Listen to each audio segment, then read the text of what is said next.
ShinRobjira. Today we're going to be talking about the Playmates Godzilla vs. Kong Supercharged Godzilla with Fighter Jet. Big ups to my boy Matt out there in the field. Thank you so much for sending this over to me. God bless, and I wish you the best with your move. Let's get going. Alright, time to snip this out of the box. Snip. Snip? Huh. How does that even happen? Hello, children. I am back. One snip after so long. Lovely. Oh, very, very nice. Full snip, full snip. Oh, tail. It's time to slice! Slice! Double slice! I'm done! What hell? Oh, hey, Jacques, why you grinning? Oh, they forgot to take this out of the plastic. Let's cut these out real quick. Actually, I think I can do this all in one Jordan peel. There we go. Wow, look at that. An all-metallic fighter jet. And it's battle damaged as well. Look at how muffed up it is. Nice. And we have more battle damaged Godzilla Swedish fish. Huh. Alrighty, and as per usual, we've got the standard Godzilla vs. Kong Playmates box, Godzilla, Kong, blockbuster movie, battle damage revealed, title of the figure, standard stuff on the side, standard stuff on the back, Supercharged Godzilla with fighter jet, a whole bunch of other figures you can get. Oh no, wait, no you can't because Walmart refuses to restock these in almost every single Walmart ever. Last time I went to my Walmart, the toy aisle was so empty it was like I was going through my options for a future livelihood. Alright, this seems pretty simple enough. Oh, there we go. Interesting. Here is Supercharged Godzilla with battle damage and battle damaged fighter jet out of the box and fully assembled, and I really have to say, did this really need to exist? At all? Alright. First off, let's talk about some positives here. Positive number one. We get an all-new jet piece from Playmates that is super duper soft and is battle damaged. That's why it looks all lopsided and everything. Like my head. And there's actually a lot of battle damage detail on this. It honestly looks squished, like Godzilla caught it out of the air and squished it with his big kaiju king hands. I mean, just look at that. Is very, very nice. I like it a lot. The figure itself, though, is... First off, none of that magnificent dry brushing that we got on other and smaller figures from this line is present on this figure at all. Nothing on the leg, nothing on the body, nothing on the arms, nothing on the head.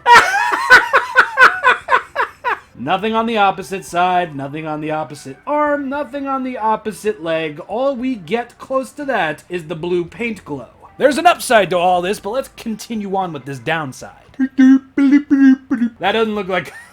It's so funny looking. From this side, yeah, he's definitely got more of a Godzilla look to him. This is absolute. This... I love it. I truly do.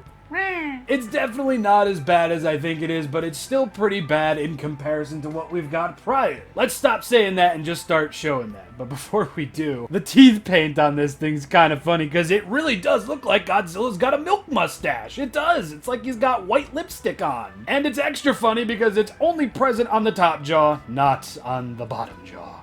This looks like a solo album cover from the 1990s. So up first is the Heat Ray Godzilla. And as you can see here, it's missing the dry brushing all along the body. It's missing the painted nails, both on the feet and on the claws, even though originally the painted claws on these 6-inch figures really didn't look that great. It's still really weird to see that absolutely zero dry brushing was done on this figure and both the claws and the toes were left unpainted. Very, very weird if you ask me, and I honestly wonder why. But something that the Supercharged Godzilla does better than this figure and the original Battle Roar Godzilla is the darker blue paint from the base of the tail to the midsection of the tail. This figure didn't do it too bad. I still think it's a little bit too light to match up with the translucent plates, but when looking at the Battle Roar Godzilla's tail in comparison to this is absolutely Salvador Dali color choices here. I love that the paint is very minimal. I like that it looks like they only went at it once. It feels far more on brand with the color of the translucent dorsal fins, and it doesn't look like blueberry yogurt. Blueberry yogurt! So this is a really weird case where this figure does something really, really nice with the paint,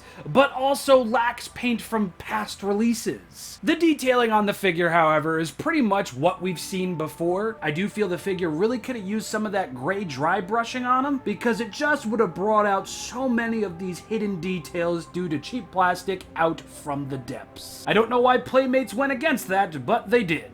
Taking a look at this battle damage though, it's pretty much the same thing that we've gotten.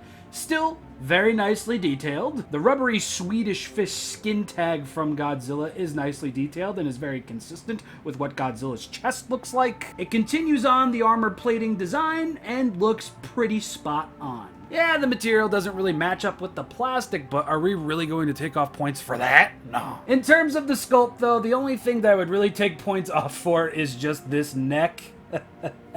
It's just funny. What's even funnier is just that when compared to the Battle Roar Godzilla, it looks terrible because it looks like they slimmed up his throat. And it just kinda doesn't look natural. A lot of people were saying that this is too long of a neck for Godzilla. No. This is too long of a neck for Godzilla. This looks kind of painful. Maybe we're all wrong and they're perfectly accurate, but the way that they're shown here, the way that they're shown here, and just the way that they look here, it's just kind of weird. All right, now let's try getting this thing into Goji's hand. Oh, okay, there we go. You can hold the jet. I don't think it's going to be much of a tight fit, though. Oh. Oh. Oh. Wow, okay, never mind. He's got a great Goji grip on it. And honestly, it really completes the look of the figure. Wow, I really, really like the way that looks, especially from this angle. The tail might look a bit ridiculous, but this is so much better. Again, tail may look ridiculous, so much better. Yeah, I really don't know what to do with this thing. I love that they updated the blue paint to be darker on the tail so it matches the dorsal fins, but at the same time, I'm severely missing that dry brushing effect that they used on other figures, and the way this dude's teeth are painted is a little egregious, but it's not super egregious, so I think I am going to give paint a half a star, but I am going to stress very, very much, this is an improvement. Playmates, keep doing this. And in terms of detail, for its price point, it's a very nicely detailed figure, and even the little jet in his hand is nicely detailed, so I'll give detail a full star, yeah. Articulation-wise, you can open the mouth about that far, and you can close it up all of the way. The arms can go all the way around like so, don't have to worry about any paint rubbing off or anything. There goes the jet. The legs cannot go all the way around, they can only go so far forward and so far back. So far forward, so far back.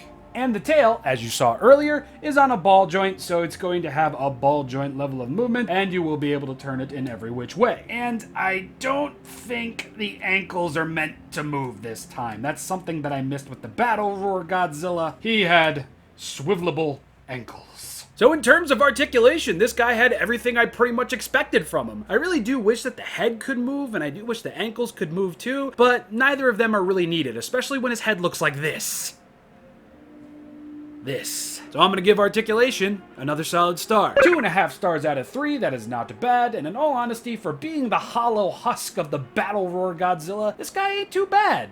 Yes, there are a few things that I do wish that Playmates actually continued on with, i.e. the dry brushing. I am really glad that they decided to use a darker blue for the base of the tail, and that new jet is honestly really, really impressive. I like it. I'm going gaga for the jet. Give me a break. This definitely feels like a last-minute figure. I don't know if it actually was, but I don't know. The size-down Battle Roar sculpt and everything, it feels like Playmates were just like, okay, well, we could size this down and sell it for cheaper, so let's do it. And, you know, more power to you. Just, I wish you would have done a little bit more with it, just a smidgy more. In terms of how this figure looks with the rest of his GVK brethren, I think he looks perfectly fine. Sure, he might be a little bit too tall just because of how his neck and head is positioned, but honestly, I'm really not looking for accuracy in these figures. I'm just looking for nicely made GVK figures, and even with all of my issues, this is one of them. It honestly really does feel like the GVK line from Playmates is starting to wind down, but with rumors of Snow Frosted Kong and Red Mechagodzilla, we might have 2 more major releases on our hands. Still no word on the Proton Scream Battle Roar Mechagodzilla or the Mega Mechagodzilla. They actually might have just been quietly canceled, and that's really unfortunate because more Mechagodzilla,